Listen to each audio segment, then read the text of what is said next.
right, why don't we do a Q&A now, if there are any questions. Anybody curious about what's going on in the process of improvisation and how it's different from playing from the score?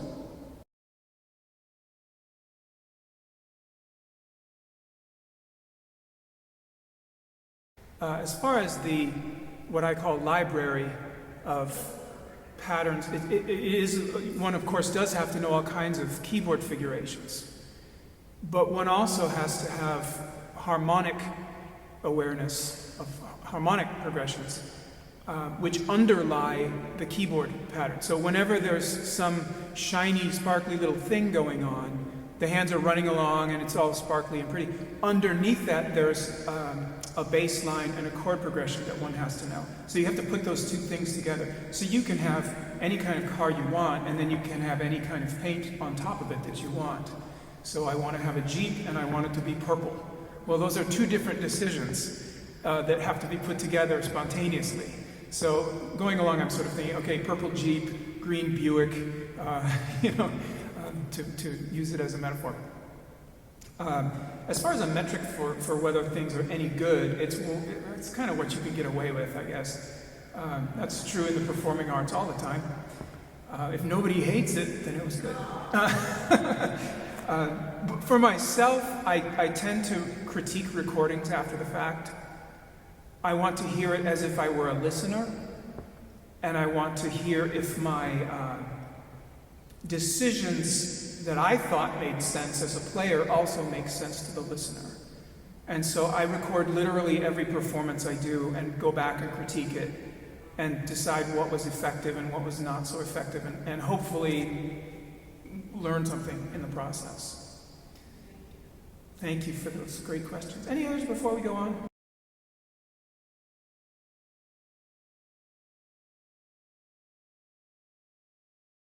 It can vary tremendously because certain styles of improvisation require some things to happen at given points. For example, in doing the classical sonata, there are events that have to happen in order for it to be a classical sonata. So for example, there has to be a first and a second theme. There has to be transitions between those. There's a repeat where you go back to the beginning. The second section is called the development. You have to move through all these keys and then at some point arrive at your first theme again, which is the recapitulation. And then the second theme in a different key than you heard it the first time. So all these events have to happen. So you can't really just not care and not think about that. So sonata is one of the strictest. It's even stricter than fugue, actually. Because once you get the voices in fugue, you can kind of do what you want. So it depends very much on the type of piece. I mentioned earlier the fantasy. That's one of the types where I think the least and just don't plan at all. I just have like an opening measure as an idea.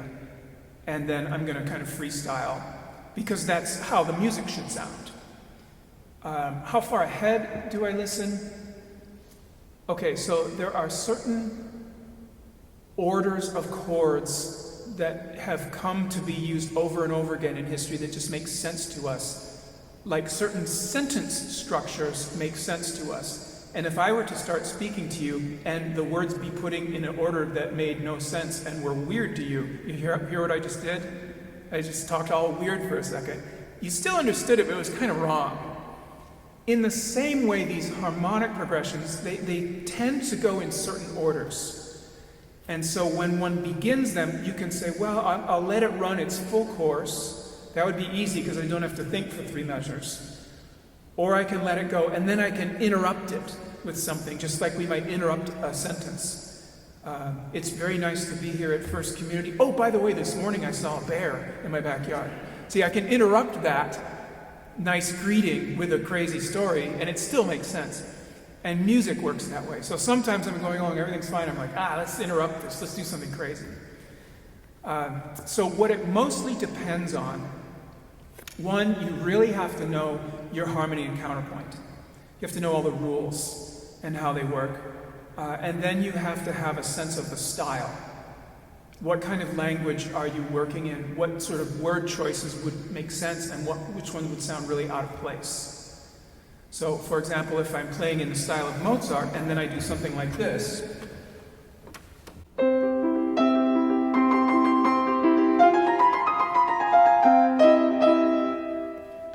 just changed from the language of Mozart to the language of blues. And it's funny for a joke, but actually it's very jarring and upsetting. You know, if you just keep doing that in a piece of music, it's kind of ugly. So I would need to know this sound belongs in Mozart, this sound belongs in blues. Wonderful question. Thank you so much.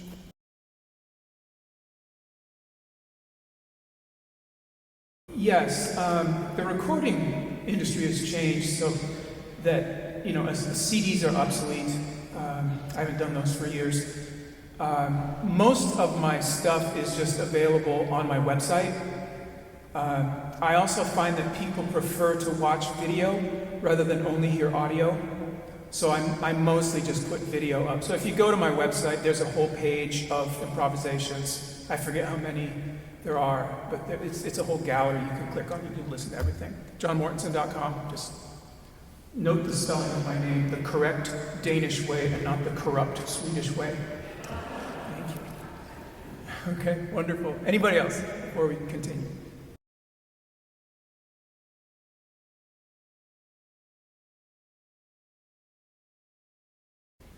For the most part, they would not find it strange at all.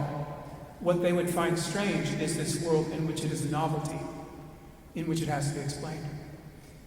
And the reason for this is that if you go all the way back to the Baroque era, the 18th century, the job of a musician is mostly in church or the opera or the court. And you have to turn out tons and tons of music. Bach, for example, for one period in his life, he had to write a new cantata every week. Full choral cantata with instruments. He had to write it every week. So he wrote on Monday and Tuesday. On Wednesday, the copyist would get the parts to make all the players' parts. Thursday, he had to feed the cows or whatever he did. Teach students and do other things. Prepare the organ music, etc. And then Sunday they'd do it, and then Monday he'd write a new one. So in an environment like that, you just don't have time to practice music for 2 months or whatever. And so they got very, very good at instantaneous music making. They had shorthands that they would play from called figured bass. And just because they were both composing and playing and conducting and faking a lot, it was very natural for them to become great improvisers, which Bach was. This continued well into the 19th century. Then, because of a lot of cultural changes, it started to fade from the concert scene. Until gradually you have almost this idea that unless a piece of music has been approved and put in the museum of official musical works, we don't want to hear it. And that is falling apart now, but it's still somewhat in place where people will say, how dare you play your own dumb little ideas when we should be listening to Beethoven. So the short answer to your question is someone like Bach would find strange that improvising is a unique thing that needs to be explained. Thank you so much for those questions. Let's carry on.